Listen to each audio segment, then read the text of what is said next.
Assalamualaikum warahmatullahi wabarakatuh. Alhamdulillahi rabbil alamin. Wa bihi nasta'in ala umuri dunya waddin. Summa salatu wassalam ala khairi man ba'athahu Allah rahmatan lil alamin, Sayyidil Anbiya'i wal Mursalin, Rasulullah Muhammad sallallahu alaihi wasallam wa ala alihi wa ashabihi ajma'in.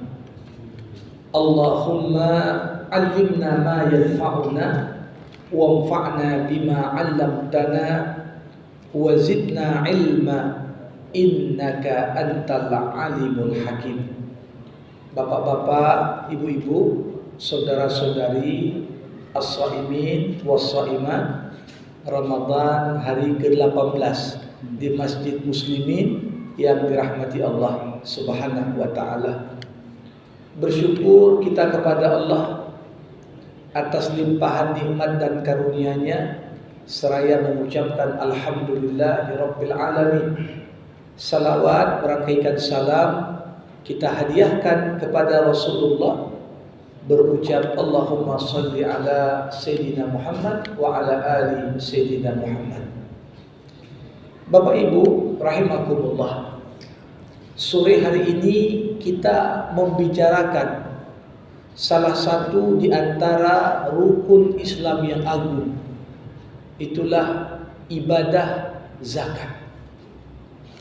Zakat merupakan satu di antara pilar Islam utama yang 5. Sebagaimana hadis Rasulullah, buniyal Islamu ala khamsin. Islam itu dibangun di atas 5 pondasi. Syahadatu an la ilaha illallah, bersyahadat tiada Tuhan selain Allah, wa anna Muhammadar Rasulullah, Muhammad adalah utusan Allah, wa iqamis salat, mendirikan salat, wa ita'iz zakah, membayar zakat, wa shaumi Ramadan, puasa Ramadan, wa hijjul bait man istata'a ilaihi sabila, dan berhaji bagi orang-orang yang mampu. Sebagai ibadah yang wajib, zakat baru diperintahkan setelah Rasulullah Muhammad sallallahu alaihi wasallam hijrah ke Madinah. Di Mekah, walaupun sudah ada seruan untuk berzakat, tapi di Mekah belum ada ketentuan terperinci apa yang harus dizakati dan berapa pula nominal yang harus dizakati. Artinya apa? Di Mekah sudah ada. Allah Subhanahu wa taala singgung tentang zakat, tetapi ketentuan terperinci tentang zakat belum diturunkan. Tepatnya pada tahun kedua Hijriah, setelah disyariatkan puasa Ramadan pada Ramadan tahun kedua Hijriah, disyariatkan pada tahun yang sama zakat fitrah, dan disyariatkan pada tahun yang sama zakat harta. Jadi kalau kita bercerita tentang zakat sebagai kewajiban yang Allah Subhanahu wa taala bebankan kepada orang-orang yang beriman, maka secara umum zakat ini dibagi menjadi 2. Ada zakat atas jiwa, atau yang lebih populer kita sebut sebagai zakat fitrah. InsyaAllah ini ada pembahasan khusus kita untuk zakat fitrah.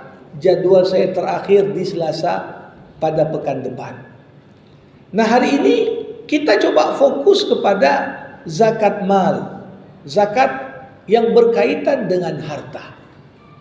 Para hadirin rahimakumullah, salah satu bukti pentingnya zakat di dalam Al-Quran, Allah Subhanahu wa taala di kurang lebih 28 tempat di dalam Al-Quran Allah menyandingkan perintah solat dengan perintah zakat. Ketika disebut wa aqimus shalah, diikuti wa atuz zakat. Alladzina yuqimuna shalah, diikuti wa yu'tuna zakat. Berarti coba bayangkan dua ibadah agung ini disandingkan di 28 tempat di dalam Al-Quran. Kalau menunjukkan satu pesan betapa keterhubungan antara solat dengan zakat. Seakan-akan bukti solatnya seseorang itu betul kalau hartanya melimpah dan melebihi nisab, dia sempurnakan solatnya dengan berzakat. Bukti zakat itu berangkat dari jiwa yang suci, orang yang berzakat pasti senantiasa jaga waktu solatnya. Makanya ketika Nabi Muhammad SAW wafat dan meninggal dunia, waktu itu beberapa kabilah Arab yang sudah masuk Islam, ada kabilah di Yaman, ada kabilah di Oman, beberapa kabilah-kabilah yang sekarang menghuni kurang lebih pesisir timur dari semenanjung Arab. Mereka itu menganggap kami dulu bayar zakat untuk Muhammad. Ketika Muhammad sudah wafat, kata mereka, kami enggak mau bayar zakat lagi lah. Siapa Abu Bakar? Dia kan bukan Nabi, bukan Rasul. Tapi ketika sampai kepada Rasul, kepada Abu Bakar, khalifahnya Rasulullah, keengganan beberapa kaum muslimin membayar zakat. Di waktu bersamaan adanya gelombang murtad. Gara-gara muncul banyak nabi-nabi palsu, dajjal-dajjal kecil sebelum keluar dajjal besar. Di momen itu apa? Ketika itu Abu Bakar bersikukuh, Umar, kita perangi yang tak mau bayar zakat. Waktu itu Umar bertanya, kita perangi, tapi mereka orang Islam. Apa kata Abu Bakar? Allah selalu menyandingkan perintah solat dengan perintah zakat. Aku akan perangi orang-orang yang mencoba memisah-misah antara solat dengan zakat. Kanu yu'addunaha inda Rasulillah. Dulu mereka tunaikan zakat. Kenapa pula Rasulullah wafat tidak lagi mereka mau tunaikan? Maka tercatat dalam sejarah 2 tahun setengah Abu Bakar memerintah sebagai khalifah. Tapi itulah satu-satunya perang yang terjadi di muka bumi. Perang pertama yang terjadi demi membela hak-hak orang miskin. Rata-rata perang itu terjadi untuk melindungi kepentingan orang kaya. Kebanyakan perang. Lihat perang yang terjadi, yang kaya makin kaya, apalagi yang jualan senjata. Tapi perang demi membela hak orang miskin, itulah perangnya Abu Bakar. Terhadap siapa? Yang nolak bayar zakat. Jemaah rahimakumullah. Sebenarnya apa hikmah dan tujuan kenapa Allah perintahkan kita berzakat?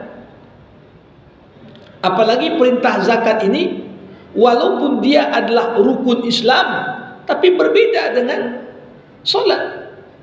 Perintah solat amrun la yasqutu bihal. Perintah Allah yang dalam kondisi apapun tak gugur.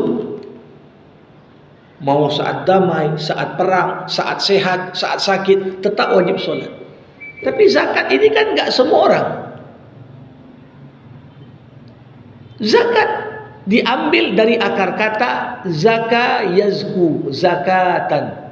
Zaka artinya suci dan bersih. Makanya ibadah zakat ini esensinya, tujuannya apa? Untuk mensucikan, untuk membersihkan. Apa yang kita bersihkan ketika kita berzakat? Pertama yang kita bersihkan harta kita.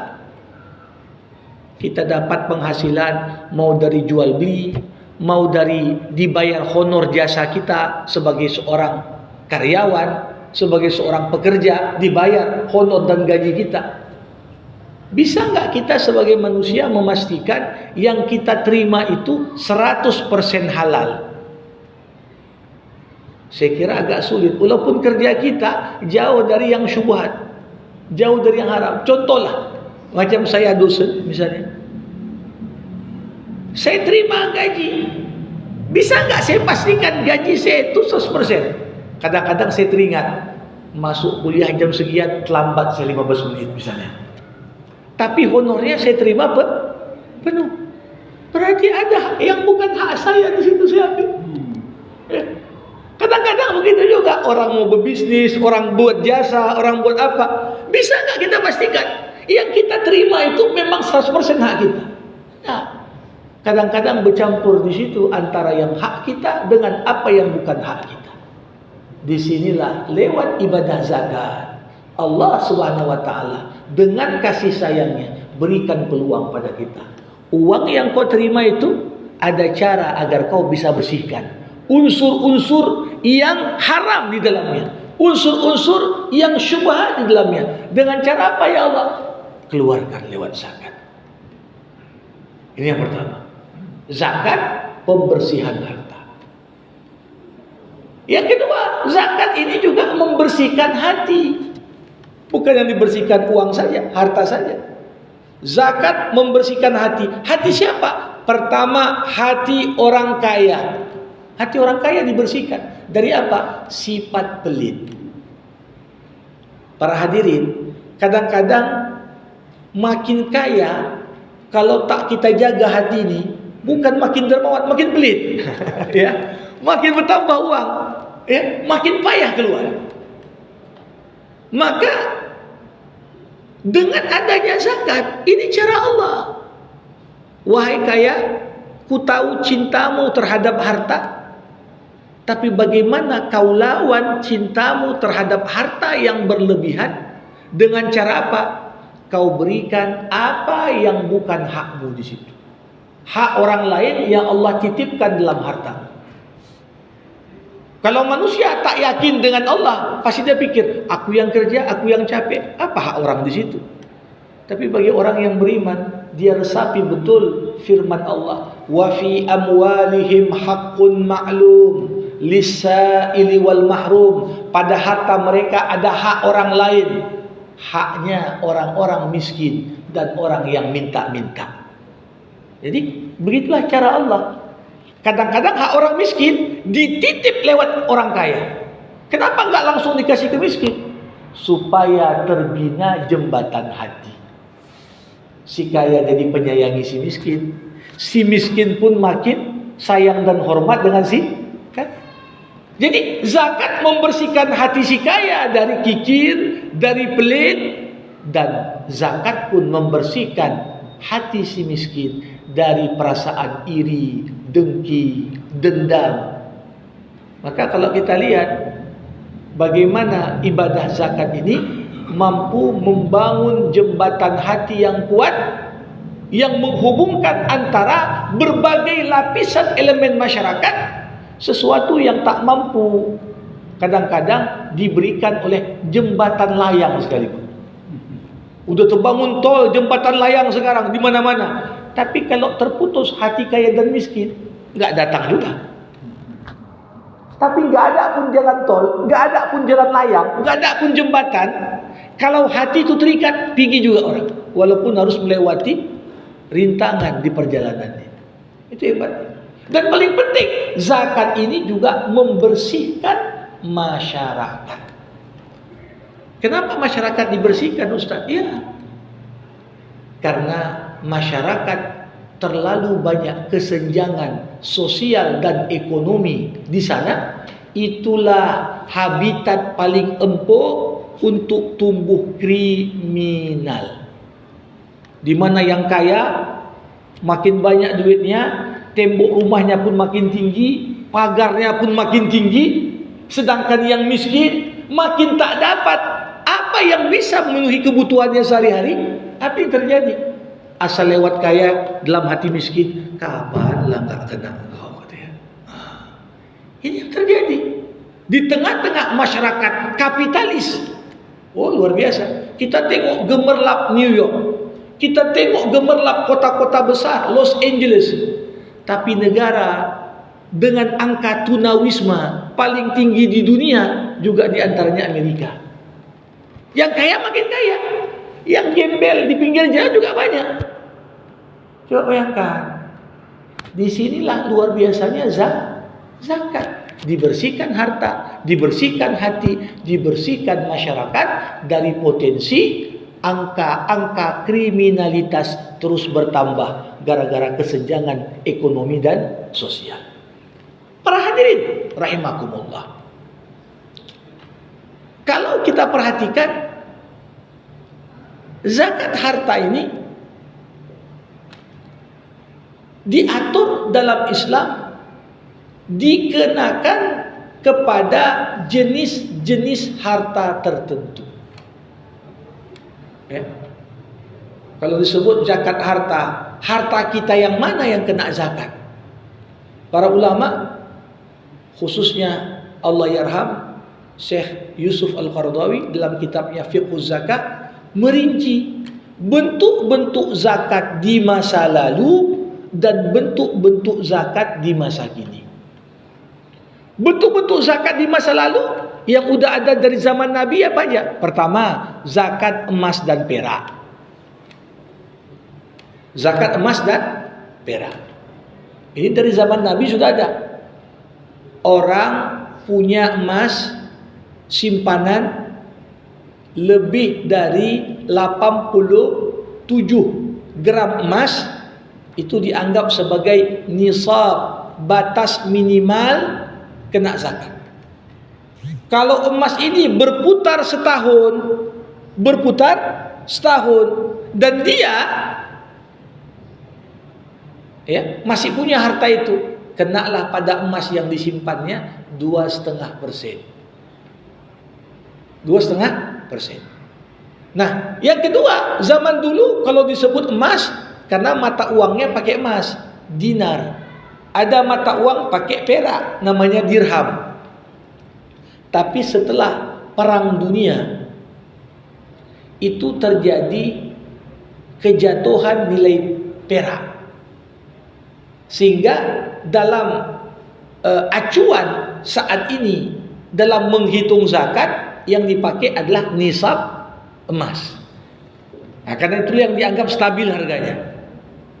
Ya, nah, perak sempat dulu artinya ada angka tertentu, tapi kemudian karena rusaknya harga perak dunia, nah, sehingga tak jarang orang yang nyimpan perak pun dinilaikan dengan nisabnya emas, karena itu yang bertahan nilainya. Kemudian di zaman Nabi juga kita kenal ada zakat hewan ternak. Kalau ada orang beternak kambing, domba, kibas, sejenisnya, orang beternak sapi, kerbau, ya, lembu, sejenisnya, orang beternak unta, 3 jenis hewan ini yang disebut al-an'am, hewan ternak. Inilah dihitung berdasarkan kuantitasnya. Kalau ada orang punya kambing 30 ekor, berputar setahun, kambingnya masih 30 ekor, maka dari 30 ekor itu setelah berputar setahun ada kewajiban keluarkan zakat 1 ekor kambing. Kalau dia punya unta 10 ini sudah nisab untuk zakat unta, karena harta unta di atas harga kambing dan lembu. Kalau 10 ekor unta berputar setahun, masih juga dia punya 10 ekor unta, wajib keluarkan 1 ekor kambing. Ini dari zaman Nabi sudah ada. Ada lagi zakat pertanian dan perkebunan. Nah, kalau zaman dulu perkebunannya pohon kurma lah, pohon anggur dan berbagai jenis tumbuhan lain. Ya. Kalau sekarang apalagi kita, pohon sawit, pohon coklat, pohon karet, ya. Nah, ini berbeda dengan zakat emas dan perak, berbeda dengan zakat hewan ternak yang dikeluarkan setahun sekali. Kalau sudah lewat haul, maka zakat hasil pertanian dan perkebunan dikeluarkan setiap kali panen. Jadi misalnya lah orang baru nanam sawit nih, nggak langsung panen tahun itu, nunggu dulu dia. Berarti selama belum panen, belum keluar, belum kena zakat. Tapi begitu panen, kalaupun nanti setahun bisa 2 kali panen, setiap panen keluarkan.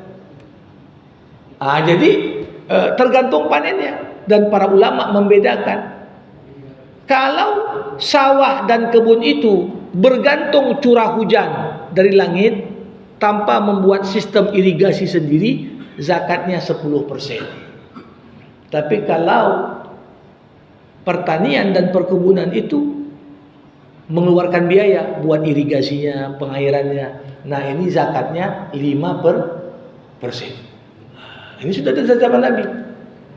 Ada lagi zakat di zaman Nabi barang tambang.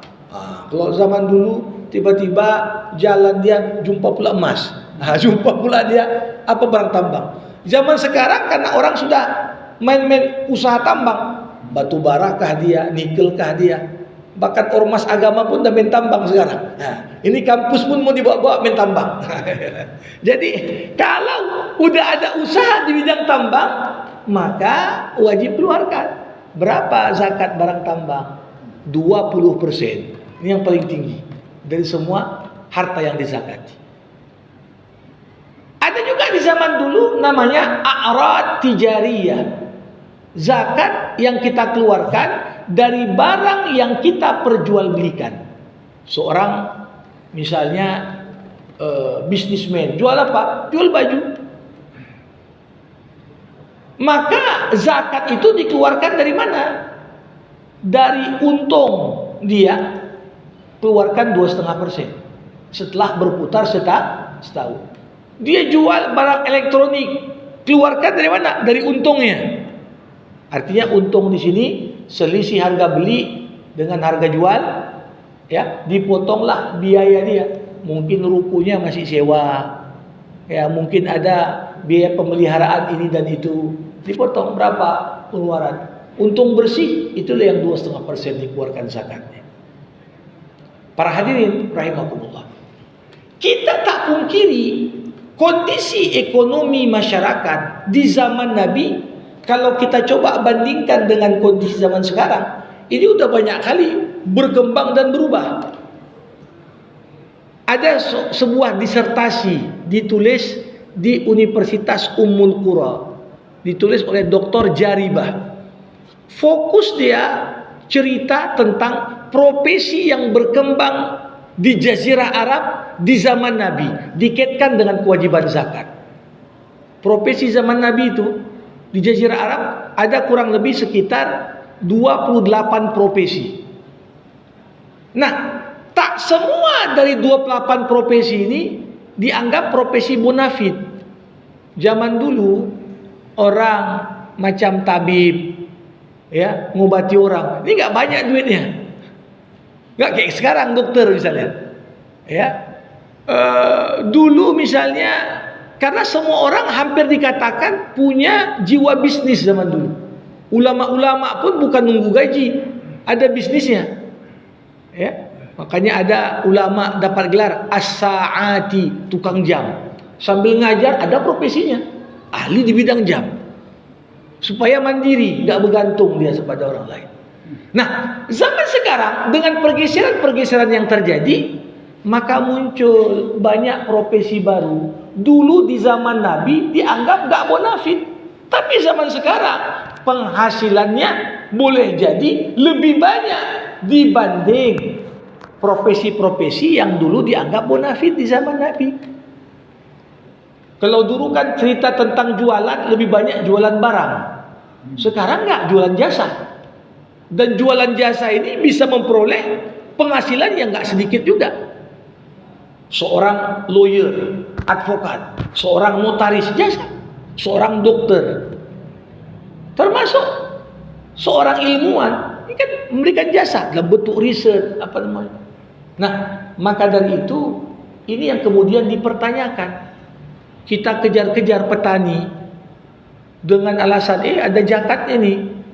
Padahal banyak petani dan pengrajin kebun sekarang, dia menanam tumbuhan bahkan bukan di tanahnya, nyewanya. Sedangkan di sisi yang lain, orang yang penghasilannya banyak, justru alasan kan tak ada hadisnya, dianggap dia lepas dari tanggung jawab zakat. Disinilah muzakarah ulama sedunia tentang apa yang diistilahkan zaman sekarang dengan istilah zakat profesi. Memang sampai sekarang yang mengatakan tak ada zakat profesi, ia tetap menolak beragam argumen landasan untuk menunjukkan adanya zakat tersebut. Nah, Majelis Ulama di Indonesia sendiri telah mengeluarkan fatwa mengenai zakat profesi ini. Nah, para hadirin, apa bentuk-bentuk harta yang ada di zaman sekarang yang ini juga dianggap tetap wajib dikeluarkan zakatnya? Yang pertama apa? Zakat harta dalam bentuk uang kertas. Uang kita rata-rata nggak lagi pakai dinar dirham, pakai duit kertas semua. Tapi duit kertas itu punya nilai karena dijaminkan dengan emas. Bagaimana uang itu kita masukkan deposito kita investasikan masuk beli saham ini dan itu. Nah, tentunya dengan alasan saya kan nggak punya emas, duitnya itu nggak dihitung keluarkan zakat, tentunya tidak relevan. Maka yang simpan dalam bentuk uang tunai ataupun deposito di bank yang lebih dari nilai 87 gram emas, maka sebenarnya pada simpanannya itu sudah ada kewajiban zakat 2,5%. Disimpannya berapa? 1 M depositonya. Masa satu deposito 1 M ini kalau dibelikan emas udah lebih 87 gram. Masa gak kena zakat gara-gara gak disimpan dalam bentuk emas? Makanya simpan uang tunai pun, uang kertas pun kena zakat. Nah, sebenarnya zakat ini tujuannya apa? Supaya pemilik modal jangan memarkirkan uangnya. Kecenderungan pemilik modal, Bapak Ibu, kan takut resiko. Kalau ada duit banyak, bagusku bungakan aja katanya. Kalau dia tak takut sama riba misalnya, ya, bagusku depositokan saja. Nanti ada yang balik tiap bulan. Nah, tapi dalam Islam, kalau orang berpikir uangnya itu diparkir dan deposito, rugi. Kenapa? Tiap tahun pokok hartanya kena zakat. Tapi uang yang 1 M tadi misalnya, daripada dia taruh itu, dibuatnya usaha. Ada usaha laundry, usaha pangkas, usaha apa banyak dengan uang 1 M tadi. Yang kena zakat mana? Bukan modalnya 1 M, tapi keuntungan dari hasil tiap usaha. Berarti kewajiban zakat dorong orang untuk memproduktifkan uangnya, bukan memarkirkan uangnya. Luar biasa ini.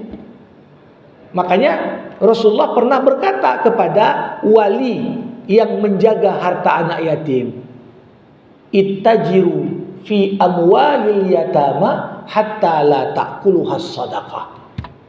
Wahai para wali, bisniskan harta anak yatim yang kau kelola, tentunya dalam bidang-bidang yang risikonya rendah. Jangan pula dilemparnya ke risiko tinggi, hilang harta anak yatim, itu ya. Risiko rendah. Supaya apa? Supaya enggak kena zakat pada pokok harta itu, tapi kena dari hasilnya. Karena arti dari zakat selain suci adalah tumbuh. Zaka yazku artinya nama yang tumbuh. Kita dikehendaki oleh Allah harta kita itu tumbuh. Gimana harta mau tumbuh kalau cuma ditaruh di laci? Nggak mungkin duit melahirkan duit. Itulah konsep ribawi. Duit melahirkan duit tanpa dilibatkan dalam bentuk usaha. Dalam Islam enggak. Uang hanya melahirkan uang kalau uang itu dilibatkan dalam bentuk resiko, dalam bentuk kerja. Kita dilibatkan jualan kita, bisnis kita, tanam investasi di bidang A, B, untung, ya udah tumbuh uangnya. Tapi bukan duit lahirkan duit. Para hadirin rahimakumullah, sekiranya tiap orang yang punya uang mau menginvestasikan uangnya, insya Allah bukan omon-omon, akan terbuka ribuan lapangan kerja. Ini kenapa? Cerita invest orang dari luar terbuka lapangan kerja, ujungnya duitnya pun nggak berani di dalam bentuk sektor real. Kalaupun invest di saham, di apa, bukan dalam bentuk kegiatan ekonomi real, yang akhirnya nggak menambah ya pintu tenaga kerja, pintu untuk peluang kerja bagi orang banyak. Nah, maka di sini kalau kita lihat, pertama tadi hal yang baru, uang kertas itu yang kita simpan lebih nilainya dari 87 gram emas, maka kena zakat. Nah, zaman dulu orang kalau beternak 3 tadi aja, beternak kambing, sapi, unta. Zaman sekarang enggak, ternak ayam, ternak itik, ternak bebek, ternak ikan, ternak lebah, semua diternak. Tapi zakatnya enggak dihitung per item. Tapi zakat ternak selain hewan ternak yang 3 tadi baru kena zakat kapan? Kalau hasil ternak itu dijual, uang yang diperoleh dari hasil penjualan itu yang kena zakat 2,5%. Kalau kambing kan berdasarkan jumlahnya. Kalau 30 keluarkan 1 kambing, 10 unta keluarkan 1 ekor kambing. Kalau ternak dalam hal yang lain, ini bukan hitung per ekor ikannya, tidak. Karena ketika dijual ikan itu, berapa untung setelah kita beternak ikan, ini yang keluarkan zakatnya. Para hadirin, ada zaman sekarang lagi termasuk sumber baru dari zakat, apa yang kita sebut dengan mal mustaghallat. Mal mustaghallat, harta yang kita miliki, yang kita produktifkan. Harta kita yang kita produktifkan. Apa maksud harta diproduktifkan? Seorang kadang-kadang punya rumah 3, yang ditinggalinya 1, 2 lagi, aku sewa-sewakanlah sama orang. Dapat dia per tahun uang sekian. Uang hasil sewa itu potong berapa biaya pemeliharaan rumah yang wajar. Mungkin bagi cat sedikit, dia lagi perbaiki yang bocor-bocor, ada, keluarkan zakat. Seorang punya beberapa unit mobil, sebut aja mobilnya ada berapa? Ada 20. Yang dipakai untuk dirinya dan keluarganya 2. Yang dipakai kita pakai pribadi dan untuk keluarga nggak kena zakat. Karena Rasulullah SAW pernah berkata, tidak ada zakat pada kuda yang ditunggangi seseorang. Tapi kalau kendaraannya bukan dia yang pakai, punya dia, tapi dia rental. Ini kan menghasilkan, produktif itu. Maka berapa hasil rental itu dipotong biaya pemeliharaan setahun. Ganti oli, kalau ada rusak-rusak berapa dipotong, berapa bersihnya, keluarkan 2,5%. Ini hal-hal baru. Ada lagi sumber dana zakat zaman sekarang, namanya mal mustafad, harta yang diperoleh. Jadi kalau orang dapat harta, sumbernya itu dari mana? Bukan usaha dia, tapi diperoleh karena pemberian orang atau karena warisan dari orang lain, ada zakatnya juga 2,5%. Meninggal karib kerabat, namanya masuk pula ahli waris. Dihitung-hitung dapat bagian dia 100 juta. Oh, 100 juta. Nah, 100 juta ini apa perlu tunggu putar setahun dulu? Enggak. Kapan didapat, di situ keluarkan terus. Berapa 2,5%? Berarti keluarkan. Ya, kalau 2,5% dari 100 juta, 2,5 juta. Yang lain terima. Ini betul-betul zakat. Jadi para hadirin, harta-harta kita yang begitu banyak tadi, sebenarnya dengan kita zakatkan, maka kita pastikan keberkahan insya Allah senantiasa menyertai harta kita. Apa arti berkah? Berkah artinya wujudul khairul ilahiyyu fi syai'. Adanya kebaikan ilahi pada suatu barang. Kalau rumah kita itu berkah, jarang kali bocor. Rumah itu enggak retak-retak. Sekian puluh tahun didiami, bagus saja. Berkah itu. Ada rumah baru masuk 2 hari udah bocor tiap hari. Berarti tak berkah itu. Duit masuk keluar aja untuk perbaiki rumah. Berkah. Anak berkah artinya apa? Dikasih makan yang halal, dididik yang baik, jadi anak yang soleh-solehah, meninggal kita pun dia doakan kita, dia berkah. Kalau anak nggak berkah, jumpa ayahnya begaduh aja tiap hari. Ini nggak berkah dia. Ilmu yang berkah, apa maknanya? Ilmu yang nuntun kita semakin dekat dengan Allah. Jangan makin banyak gelar, makin tinggi ilmu, makin ngakali. Itu nggak berkah. Jadi kita keluarkan zakat dari harta kita, manfaat utamanya Allah akan berkahi. Makanya ya, di antara doa yang diucapkan apa itu? Saat kita serahkan zakat kita kepada amil, apa kita katakan? Ya, barakallah fima abqaita. Semoga Allah memberkahi sisa harta yang kau sisakan untuk dirimu. Ya, dan semoga yang kau kasih itu memberikan manfaat kepada orang-orang yang menerima zakatmu. Itu kan doanya. Jadi kita serahkan zakat kita. Hal paling penting yang kita dapat nantinya adalah berkaitan dengan keberkahan. Para hadirin rahimahullah, udah kita bahas harta apa yang dizakati. Sekarang zakat itu kemana kita bagi? Dalam surah At-Taubah ayat 60 Allah menjawab masalah ini dengan rinci.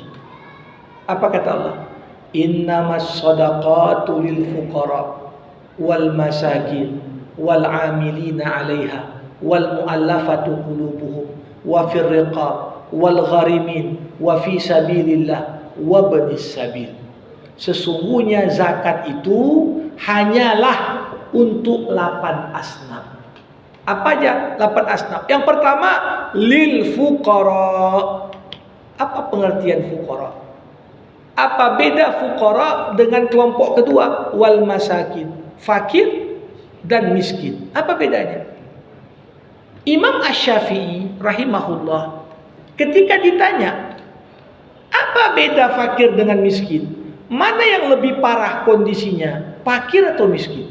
Kalau kita ada zakat nih, cukup hanya untuk 1 orang, depan kita ada fakir, ada miskin, mana yang harus lebih dahulu kita prioritaskan? Imam Syafi'i mengatakan fakir lebih parah kondisinya dari miskin. Kenapa? Karena fakir itu orang yang hartanya tak mencukupi untuk memenuhi kebutuhannya dan dia pun tak punya pekerjaan tetap. Jadi 2 indikatornya. Pertama, hartanya nggak cukup untuk memenuhi kebutuhannya. Yang kedua, kalaupun ada kerja, kerjanya nggak tetap. Mungkin pas ada proyek, ikut dia ngocok-ngocok situ, dapatlah. Tapi habis proyek itu nggak tahu lagi kerja apa aku. Ini namanya fakir. Hartanya tak cukup untuk kebutuhan pokok, makan, minum, sandang, pangan, papan. Ada anaknya, pendidikan pun tak bisa dia beruang sekolah. Fakir ini, apalagi nggak ada kerjaan. Nah, sedangkan bedanya dengan miskin apa? Asy-Syafi'i mengatakan miskin itu orang yang hartanya tak mencukupi kebutuhannya, namun dia punya pekerjaan tetap. Ada banyak pekerjaan, tapi ya kadang-kadang honor dan gajinya tak mampu juga untuk nutupi. Ya, istilah orang ya apa yang di atas UMR udah pasti lepas dari miskin, belum tentu juga kalau kita tengok ini. Ya, karena kondisi daya beli macam mana. Tiap orang kewajiban nafkahnya beda-beda. Ada satu orang anaknya 2, ada satu orang anaknya 6. Dengan gaji, ya mungkin satu cukup, satu lagi nggak cukup. Gaya hidup juga menentukan pola konsumsi masyarakat macam mana. Nah, jadi ini bedanya fakir dan miskin. Kemudian yang ketiga, wal amilina 'alaiha. Dan amil. Amil itu siapa? Amil adalah orang-orang yang diberikan kewenangan dan tanggung jawab untuk mengelola dana zakat. Apakah dalam kaitan menghimpun dana zakat atau kaitan mendistribusikan dana zakat? Di Indonesia, lembaga yang mengelola zakat itu ada yang punya pemerintah, namanya Basnas, ada di tingkat nasional, ada di tingkat provinsi, ada di tingkat kabupaten, kota, ya, Basnas, pemerintah ini. Makanya ASN dipotong dari zaman Pak Harto, tapi cuma zaman Pak Harto itu jelas dia, dipotong duit sekian, terbangun juga Masjid Pancasila sampai berapa, ya, ratus unit se-Indonesia. Itu luar biasa itu. Bagian dari jariah juga itu. Ya. Di sisi yang lain, para hadirin, ada lembaga amil yang bentukan swasta, LAS, lembaga amil zakat. Nah, lembaga amil zakat ini ada yang skopnya nasional, ada yang skopnya udah internasional, ada yang skopnya masih regional, wilayah. Nah, kita yang ini tentunya masuk kategori amil. Tapi tentunya amil ini berapa banyak hak dia boleh ambil dari dana zakat. Jangan pula masuk zakat sekian itu amil semualah, nggak bisa. Para ulama mengatakan maksimal hak amil 12,5%.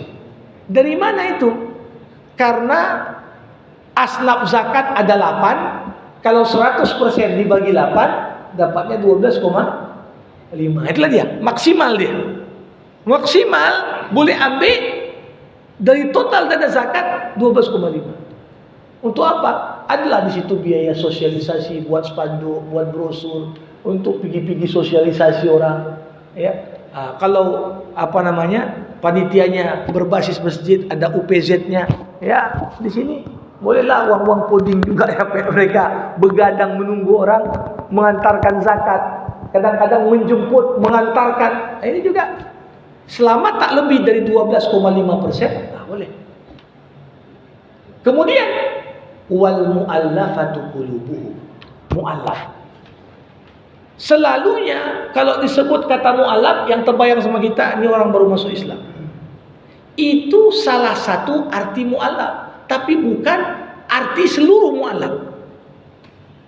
Karena arti dasar mu'allaf, orang yang dikuatkan hatinya. Orang yang dikuatkan hatinya. Maksudnya apa?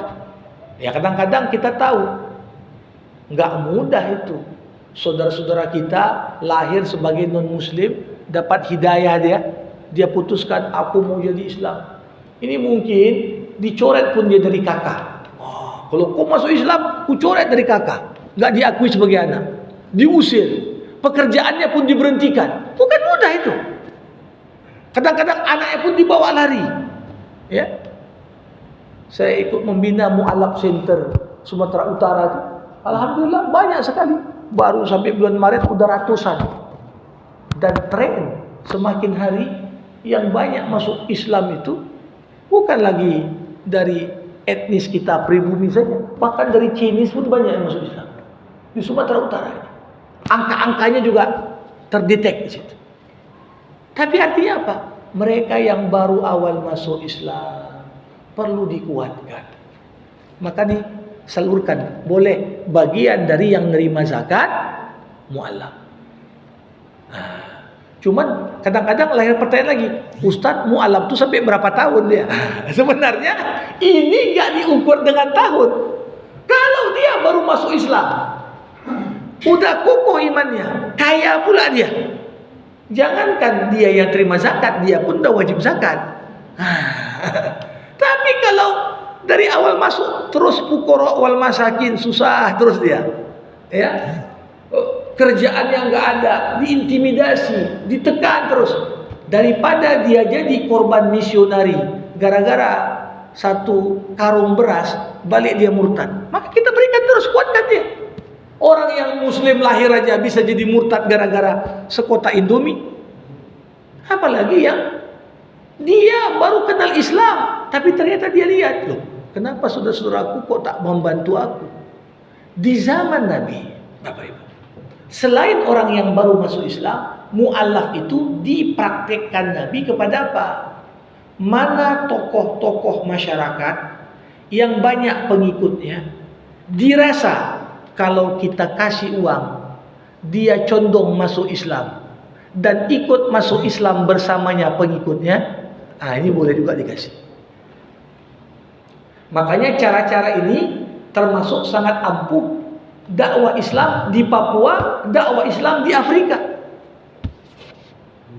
Ustadz Fadlan Garamatan, Ustadz Sampo orang bilang. Ini kadang-kadang dia lewat pendekatan humanis ngajari orang mandi di Papua sana. Ngajari orang menutup aurat.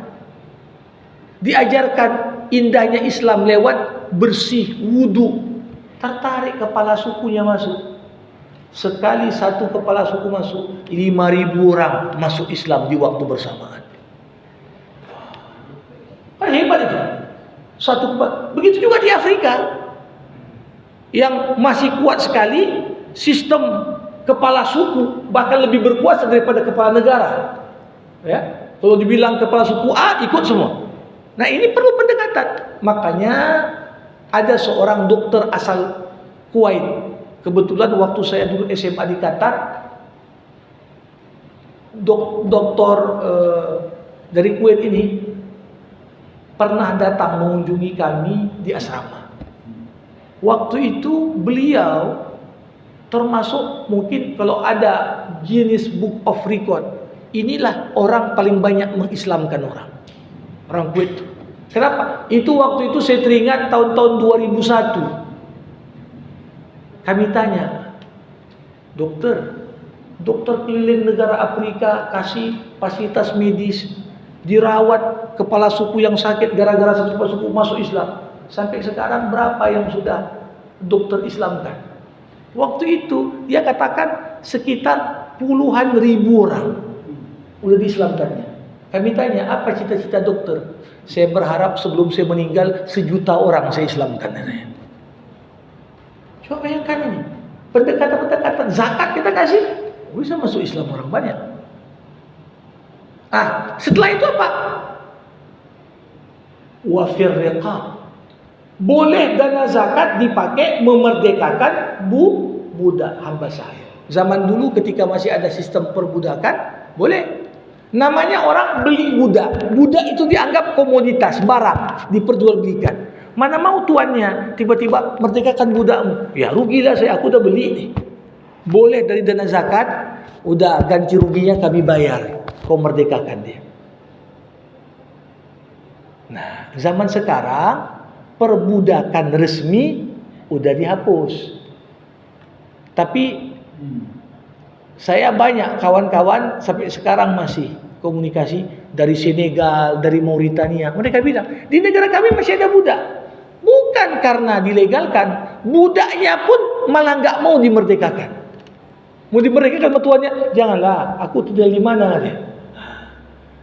Kenapa? Karena di beberapa tempat hak-hak budak lebih sejahtera dibanding hak orang merdeka. Kita sekarang namanya merdeka, tapi diperlakukan lebih dari budak. Kadang-kadang kerja sekian jam nggak dibayar. Kadang-kadang disekap dalam pabrik dulu, sempat heboh kasusnya. Gajinya begitu rendah. Ini udah lebih parah daripada budak. Nah, memang nggak bisa kita gunakan juga duit zakat dalam pengertian kita bebaskan orang ini. Tidak. Tapi artinya upaya-upaya, karena memang Islam mencita-citakan hilangnya sistem perbudakan. Bukan kita malah pengen balik lagi. Tidak. Kemudian yang keenam, wal gharimin. Boleh zakat itu untuk orang yang berhutang. Tapi harus jelas ini. Karena zaman sekarang semua taipan-taipan pun ada hutangnya. Jangan kira. Ya, orang kaya pun ada tuh hutang. Karena kadang-kadang beli mobil lebih enak kredit, berhutang juga dia. Apakah semua yang berhutang berhak dapat zakat? Tidak. Para ulama menjelaskan pengertian orang yang berhutang di sini orang yang bangkrut, al-muflis, orang bangkrut. Artinya apa? Yang dia punya kalau dijual pun tak cukup bayar hutangnya. Nah, itu boleh kita kantuni. Nah, zaman sekarang berapa banyak pabrik-pabrik pun bangkrut. Ya. Gara-gara produk masuk dari Cina, baik kan dia? Ini jamaah rahimakumullah. Ketika satu pengusaha bangkrut, bukan dia aja yang susah. Ribuan karyawannya di PHK. Orang nggak ada kerjaan. Apa yang terjadi? Oh, makin bertambah orang miskin yang susah. Yang ketujuh, wa fi sabilillah. Boleh dana zakat untuk tujuan fi sabilillah. Zaman dulu fisabilillah diartikan dengan logistik perang jihad. Orang berperang perlu makanan, orang berperang perlu kuda, orang berperang perlu senjata. Dari mana? Boleh zakat ambil. Nah, ketika kita hidup tak ada perang. Kalau kawan saudara kita di Palestina masih perang, boleh dana zakat untuk tambah logistik perang. Tapi kalau tidak ada dana zakat, macam mana? Boleh sebagaimana dipahami ulama kontemporer untuk tugas-tugas dakwah, khususnya dakwah pedalaman. Kalau cari ustadz di kota Medan nggak susah, melimpah pun. Ya, tapi begitu kita keluar meninggalkan Medan beberapa puluh kilometer saja, kita temukan ada orang yang pagi Islam, sore udah murtad balik. Kapan dapat sekota Indomie ditinggalkannya akidahnya? Kenapa? Kalaupun ada fisik masjid, ada surau, ada musola, nggak ada pembimbing agama, ustadz yang menetap di sana. Nah, kalau kita tempatkan orang dakwah pedalaman supaya bimbing masyarakat, supaya jangan murtad balik, dia rela tinggalkan kota untuk tinggal di situ. Masa nggak dibiayai? Boleh kasih zakat untuk dia. Karena itu termasuk riba jihad yang utama zaman sekarang, dakwah pedalaman. Coba bayangkan, ini kita lihatlah gerakan misionari. Bunda Teresa itu masuk ke kota Kalkuta yang kotor jorok, rela dia ngobati orang yang berkurap di situ dengan alasan kasih sayang. Dikasih nampaklah Kristen agama kasih sayang. Padahal Islam beribu-ribu kali kasih sayang lebih besar daripada Kristen. Tapi ketika tak ada yang menyentuh masyarakat yang jauh di pelosok, padahal boleh dana zakat disalurkan ke sana. Dan yang terakhir, wa benis sabil, musafir yang ingin pulang kampung dan terputus perbekalannya. Merantau dia. Zaman sekarang yang kuliah di USU, di PTS, banyak juga anak-anak kabupaten kota, daerah. Mau hari raya aku mau pulang kampung, tak ada ongkosku Pak. Tak ada ongkosku. Mungkin karena di sini pun dia hidupnya pun pas-pasan sekali. Hanya untuk apa? Boleh nggak dikasih? Boleh, Ibnu Sabil pulang kampung dia. Begitu juga orang merantau. Kadang-kadang pekerjaannya bukanlah bagus sekali juga. Penghasilannya pun belum tentu juga apa. Untuk mau pulang kampung saja dia balik, lihat orang tuanya, nggak kurang uangnya, nggak cukup. Bagaimana? Boleh Ibnu Sabil. Jadi kita lihat di sini bagaimana Allah Subhanahu Wa Taala luar biasa. Bukan hanya menetapkan apa yang dizakati, kemana zakat disalurkan. Makanya satu poin penting, orang selalu membanding-bandingkan zakat sama pajak. Padahal filosofinya dikatakan zakat ini harta si kaya dikasih ke miskin. Kalau pajak terbalik pula, harta yang miskin ini dikasih ke kaya. Yang kaya makin kaya dengan pajak, yang miskin makin tekan. Zakat sebaliknya. Zakat sebaliknya. Ya. Nah, para hadirin rahimakumullah. Nah, tentunya problematika zakat tak akan pernah habis. Karena makin maju masyarakat, makin komplain. Tapi tetap ada prinsip-prinsip yang harus kita pakai. Pertama apa? Yang paling berhak atas zakat satu masyarakat adalah orang miskin di masyarakat itu. Panitia zakat masjid muslimin ngumpulkan, dapatlah zakat fitrah sekian, zakat harta sekian, mau disalurkan.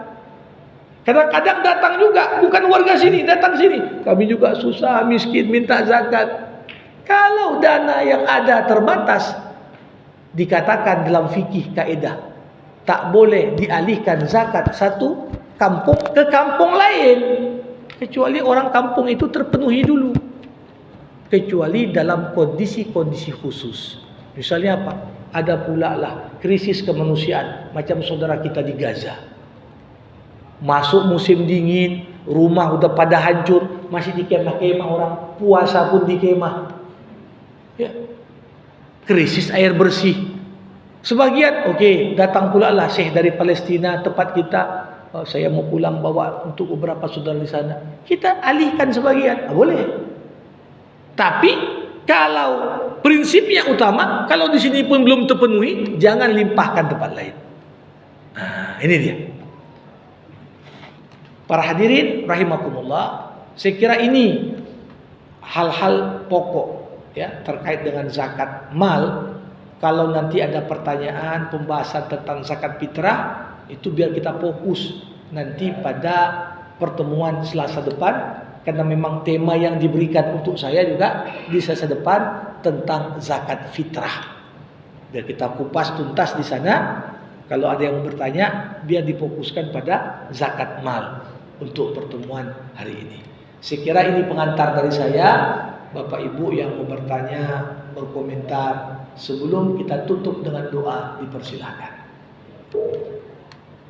Assalamualaikum Ustaz. Ya, silakan. Kalau seorang pegawai, Ya, dia salat nggak pernah, ya, duitnya dizakatkannya. ya, Jadi kalau dia Ustaz mengatakan tadi manusia yang bersih, ya, jadi ini di kantor dia pegawai. ya, Jadi waktu itu sama saya berjalan-jalan, ya, saya dibuka kaca mobilnya sedikit, ya, dibukanya. ya, Datanglah orang yang berkaitan orang ya. ya, Jadi dia assalamualaikum, ini enak untuk serta kerja orang ini. ya. Macam mana hukumnya duit yang dapat yang tidak sempurna dizakatkan dari mana ucapan dia tadi kepada seorang yang miskin begitu. Ya. Baik. Itu ucapannya itu. Baik, terima kasih. Ada yang lain? Kita kumpulkan beberapa pertanyaan, kita jawab sekaligus. Ya. Assalamualaikum warahmatullahi wabarakatuh. Waalaikumsalam. Saya tadi kan menyampaikan bahwa setiap sholat ada tempat untuk zakat. Jadi Ustaz, apakah di surah Al-Ma'un itu juga bagian daripada itu Ustaz? Ya. Itu hawa itu masulin al-lati namun anak sholat Ya. Ya. Baik. Kemudian yang kedua Ustaz, seseorang punya harta itu kan terbagi kan berbentuk benda emas, kemudian berbentuk uang. Kalau dia punya dua-dua uang dan emas, maka ini pembagian zakat terpisah, uang terpisah, emasnya terpisah. Kemudian yang ketiga Ustaz, misalnya fisabilillah tadi. Fisabilillah ini kita banyak orang salah memahami Ustaz. Jadi fisabilillah itu yang diberikan profesi dia sebagai fisabilillah atau dia orang mampu tapi dia fisabilillah, misalnya kita kata memaafkan ceramah yang punya kemampuan, tapi dia fisabilillah dalam menjalankan syariat Islam. Kemudian sekarang fisabilillah itu kan cukup luas Ustaz. Ya. Tidak semua orang mampu melaksanakannya. Pertama seperti bila main, masuk fisabilillah. kemudian penggali kubur, ini kan profesi-profesi yang langka, ini kan tidak semua orang mampu melaksanakannya. Ya. Apakah itu termasuk fisabilillah? Kemudian guru-guru mengaji ini kan ilmu-ilmu yang langka, ini apakah termasuk fisabilillah? Apa ditembak profesinya orang mampu atau profesinya dia mendapatkan fisabilillah? Terima kasih. Assalamualaikum warahmatullahi wabarakatuh. Waalaikumsalam. Baik, ada lagi 3 terakhir. Nah, silakan Pak Miftah. Waalaikumsalam. Assalamualaikum warahmatullahi wabarakatuh.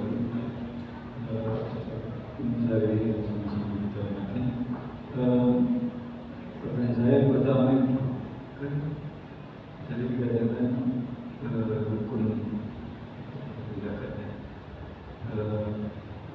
apa Islam Ya.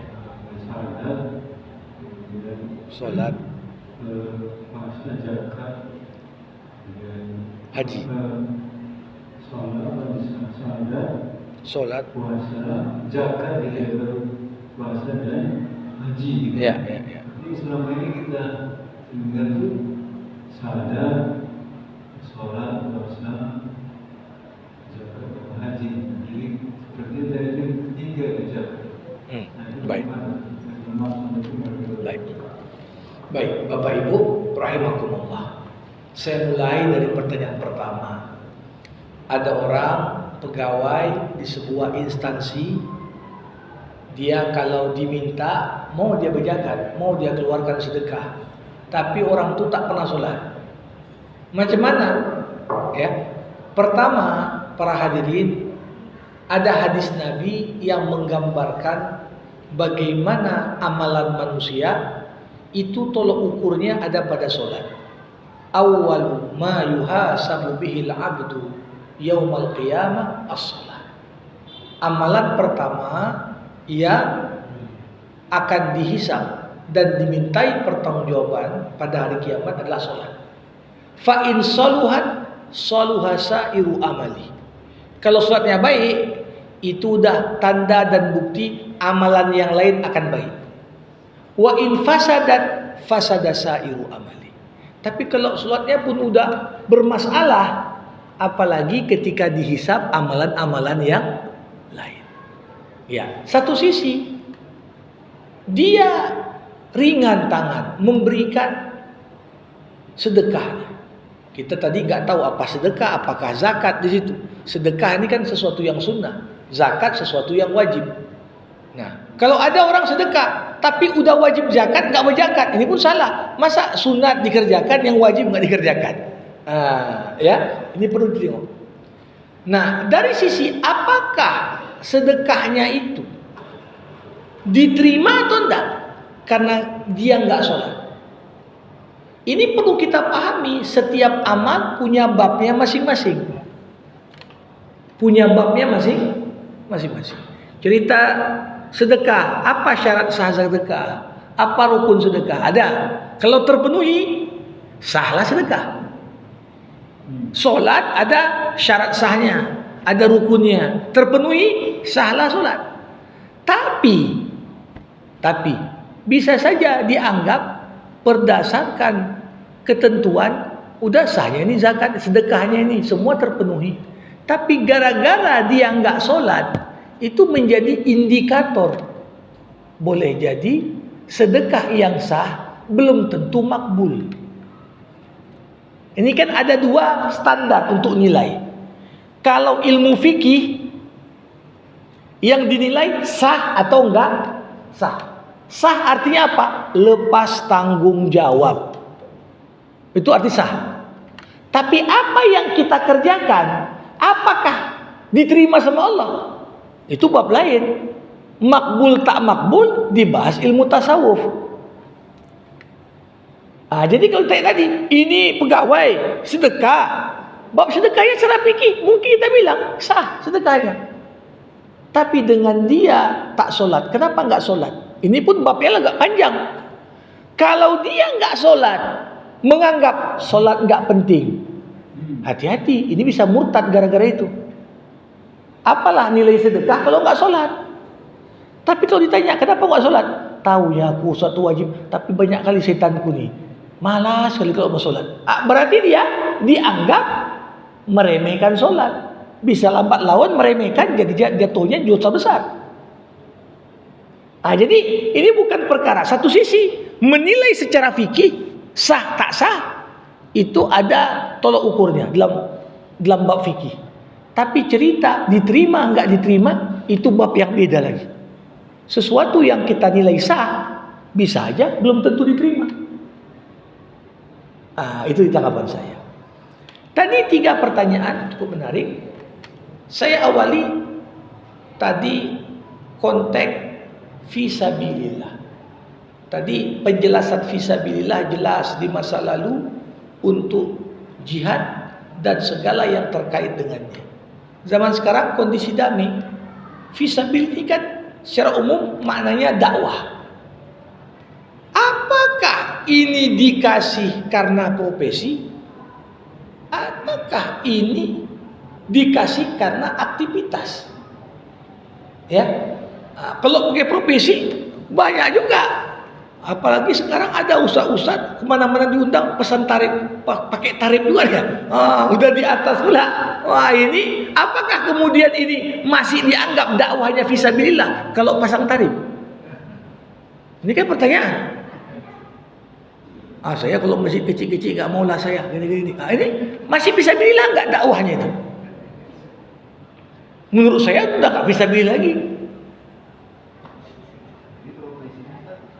Jadi profesinya mungkin dia berdakwah, tapi artinya apakah yang disampaikan itu masih bernilai fisabilillah? Ini karena fisabilillah itu rentan dengan seiring sejalan dengan keikhlasan apa semua. Nah, tadi ada juga profesi-profesi lain yang mungkin secara ekonomi bisa dikatakan kurang terperhatikan atau bahkan banyak kondisi ekonominya susah. Padahal itu bagian dari syiar agama. Coba bayangkan di tengah profesi bilal mayit yang makin jarang. Begitu ada yang meninggal, sibuk orang cari mana itu yang bilal mayit itu. Rupanya pas sakit dia, tak ada bilal mayit, terpaksa ngimpor dari sebelah. Kenapa? Karena ilmu ini pun ya kalaupun diajarkan nggak semua orang mau terima juga. Jadi kalau itu dianggap berhak nggak jadi beri. Kalau ada kelebihan dana dan memang selama ini pun dia kerja itu tidak dibayarkan hak-haknya, itu sangat wajar untuk diberikan haknya dari zakat. Sangat wajar. Guru juga, walaupun ada program pemerintah maghrib mengaji, ada kadang-kadang cair bantuan operasional, tapi berapalah? Ya kan? Artinya walaupun satu sisi dikatakan ngajarkan ilmu fardu kifayah boleh minta tarif, ngajarkan ilmu fardu ain tidak boleh. Jadi yang demikian itu perlu diperhatikan. Jadi satu sisi kalau dana yang terkumpul dari zakat banyak deh, semua bisa dapat, ya nggak apa-apa lah kasih. Tapi kalau dananya pun bukannya banyak kali, sedangkan kita dituntut untuk meletakkan skala prioritas. Kalau ku kasih untuk si fulan, ku tengok ekonominya lumayan ini. Ada yang lebih susah. Tapi kalau dikasih ke dia, tak dapat yang lain, kan begitu. Jadi di sini yang kadang-kadang jadi dilema, sehingga perlulah kita fa'aula laka fa'aula. Utamakan yang utama dibanding yang sedang ataupun yang kurang utama. Tadi yang kedua, siapa ingatkan sedikit tadi? Banyak jenisnya. Iya, kalau kita punya emas, punya uang, ya, boleh kalau kumpulan uangnya udah lebih nisab, keluarkan zakat uang. Habis itu keluarkan zakat emas. Tapi kalau uangnya sedikit, nggak sampai nisab. Tapi kalau uangnya itu ditambah emas sampai nisab, hitungnya sekaligus. Ya, misalnya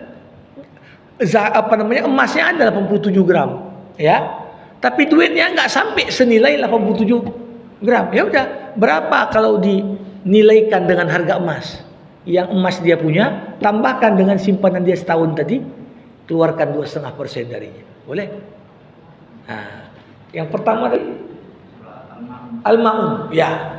Surah Al-Ma'un di antara surah Al-Qur'an yang menghubungkan bagaimana eratnya antara solat dengan zakat. Ara'aital ladzi yukadzibu biddin fadzalikal ladzi yad'ul yatim. Pertama, orang yang dustakan agama, yang menghardik anak yatim. Jumpa anak yatim bukannya diusap kepalanya, disayang, dipeluk, malah dibentak-bentak. Nah, ini mendustakan agama. Wala yahuddu ala ta'amil miskin. Bukannya nyumbang untuk orang miskin, malah nyinyirin orang yang nyumbang. Ya, enggak disuruhnya orang lagi dorong untuk nyumbang untuk orang miskin. Fawailul lil musallin. Celakalah orang yang sholat. Nah, dari mana hubungannya? Kita lihat. Celakalah orang sholat, orang-orang yang sholatnya untuk riya, dan orang-orang yang sholatnya lalai dari tujuan sholat. Dan di penutup surah wa yamna'unal ma'un. Sebagian ulama menafsirkan al-ma'un di sini dengan arti zakat. Wa yamna'unaz zakah. Ada duitnya, nggak mau tapi dia bagi. Ada hubungan. Jadi sholat yang lalai dari tujuan solatnya sekedar patok ayam, solatnya sekedar yang penting udah solat, nggak ada tumak nina, nggak ada khusyuk, nggak ada apa, ya. Kalaupun kemudian orang yang tersebut tak mau berzakat, wajar kali, solatnya aja nggak beres, apalagi zakatnya. Nah, itu dua hal yang punya keterkaitan satu dengan yang lain. Ya, tadi ya Pak Miftah. Bisa sedikit diulang Pak tadi? Oh ya, urutan antara puasa dengan zakat ini. Ya. Apakah puasa yang nomor 3 atau zakat yang nomor 3? Kalau merujuk kepada hadis Rasulullah Muhammad SAW yang disebutkan oleh Imam Muslim dalam sahihnya, disebutkan setelah sholat zakat, ya, setelah sholat zakat. Tapi sebenarnya ini tak perlu kemudian dijadikan permasalahan, ya. Bukan berarti kalau belum zakat belum boleh puasa, tetap juga ya. Karena urutan itu ada soal masalah penyebutan. Yang jelas syahadat semua orang muslim pasti mengerjakan, sholat gak ada alasan meninggalkan. Begitu masuk zakat, udah perintah segmen khusus untuk orang-orang yang kaya saja. Masuk perintah puasa, segmen khusus juga. Orang yang kuat, sehat, mampu untuk puasa. Masuk ke haji, lebih khusus lagi. Bukan hanya perlu duit, sehat juga. Man istata'a ilaihi sabila. Makanya yang selalu orang anggap penting itu, yang jelas nomor 2 tetap sholat. Ini nggak mungkin diganti itu. Karena setelah syahadat itulah yang paling dituntut. Dan itulah yang jadi tolak ukur. Nah, demikian. Baik Bapak Ibu, sama kita tutup majelis ilmu kita. Alhamdulillahirabbil alamin. Hamdan yuwafi ni'amah wa yukafi'u mazidah. Ya Rabbana lakal hamdu kama yanbaghi li jalali wajhikal karim wa li 'azimi sultanik. Allahumma salli ala Sayyidina Muhammad wa ashghilid zalimin bid zalimin wa akhrijna min bainihim salimin. Allahumma allimna ma yanfa'una wanfa'na bima 'allamtana wa zidna ilma innaka antal alimul hakim. Rabbana taqabbal minna innaka antas samiul alim wa tub 'alaina innaka antat tawwabur rahim. Allahumma khtim lana bi husnil khatimah ولا تختم علينا إلا بحسن الخاتمة. ربنا آتنا في الدنيا حسنة وفي الآخرة حسنة وقنا عذاب النار. وصلى الله على سيدنا محمد وعلى آله وصحبه أجمعين والحمد لله رب العالمين. Terima kasih. Mohon maaf atas segala kekurangan. Wassalamualaikum warahmatullahi wabarakatuh.